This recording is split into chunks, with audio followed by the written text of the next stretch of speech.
আসসালামু আলাইকুম ওয়া রাহমাতুল্লাহ। আলহামদুলিল্লাহি রাব্বিল আলামিন। আসসালাতু ওয়াসসালামু আলা রাসূলিল কারীম ওয়া আলা আলিহি ওয়া সাহবিহি আজমাইন।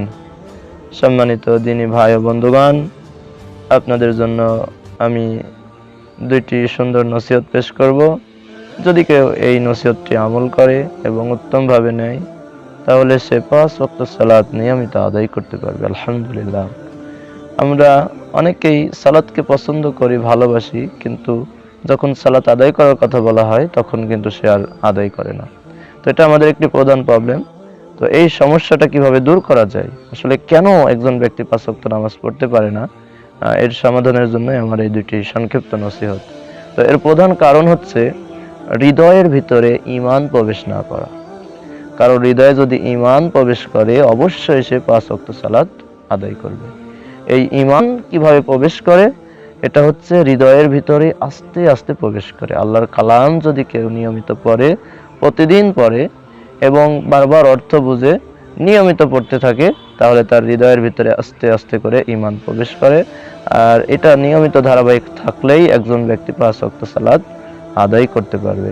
এ বিষয়ে আল্লাহ পাক রব্বুল আলামিন সূরাতুল হুজরাতের আয়াত নং 14 এবং 15-তে ইরশাদ করেছেন, ক্বালাতিল আরাবু আমান্না, আরবরা বলে যে আমরা ঈমান এনেছি।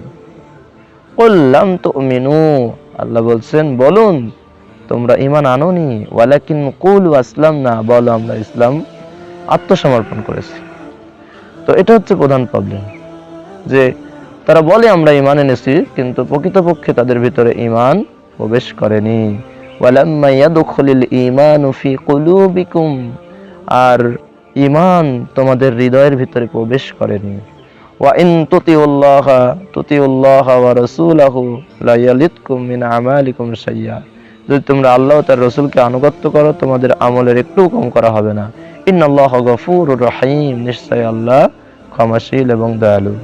তো এখানে মূল উদ্দেশ্য হচ্ছে যখন ঈমান প্রবেশ করবে হৃদয়ের ভিতরে, তাহলে কি করবে?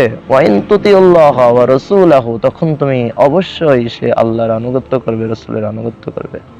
এরপরে আল্লাহ মুমিনের বৈশিষ্ট্য বলছেন, ইন্নামাল মুমিনুনা আল্লাযীনা আমানু বিল্লাহি ওয়া রাসূলিহি, নিশ্চয়ই তারাই মুমিন যারা হচ্ছে আল্লাহ বিশ্বাস করে এবং রাসূলে বিশ্বাস করে। ইন্নামাল মুমিনুনা আল্লাযীনা, নিশ্চয়ই মুমিন তো তারাই যারা বিশ্বাস করে আল্লাহ এবং রাসূলে, সুম্মা লাম ইয়ারতাবু, এবং তারা কোনো সন্দেহ করে না।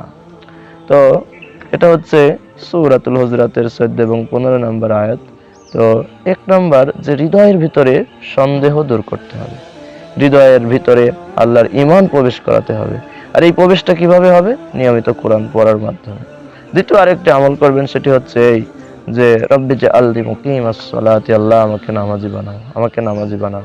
এভাবে হৃদয় থেকে যখন কোনো বান্দা প্রার্থনা করে আল্লাহর কাছে, তাহলে আল্লাহ পাক তার দোয়া কবুল করবে এবং 5 ওয়াক্ত নামাজ পড়ার তৌফিক দান করবে। তো আরেকটি আয়াত বলে আমি শেষ করব, সূরাতুল কলামের আয়াত। আল্লাহ পাক রব্বুল আলামিন বলছেন, ইয়াউমা ইউকশাফু আন সাকি ওয়া ইউদআউনা ইলাস সুজুদি ফালা ইস্তাতিউন, সেদিন পায়ের গোছাকে প্রকাশ করে দেওয়া হবে, রহমান আল্লাহ পাকের পায়ের গোছা। তখন কি হবে? ফালা ইস্তাউনা ইলাস সুজুদি ফালা ইস্তাতিউন, তাদেরকে সিজদার জন্য ডাক দেওয়া হবে, কিন্তু তারা সিজদা করতে পারবে না। ওয়াকাদ কানু ইউদআউনা ইলাস সুজুদি ওয়া হুম সালিমুন, অথচ তাদেরকে আগে ডাকা হয়েছিল, তখন তারা নিরাপদ ছিল। তো এই আয়াতটা কেন বললাম? এই আয়াতটা হচ্ছে হৃদয়ের ভিতরে ঈমান প্রবেশ করার একটা প্রসেস। এইরকম আয়াত শুনলে হৃদয়ের ভিতরে ঈমান প্রবেশ করে।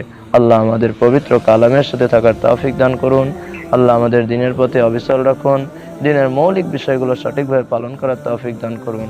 আসসালামু আলাইকুম ওয়া রাহমাতুল্লাহ।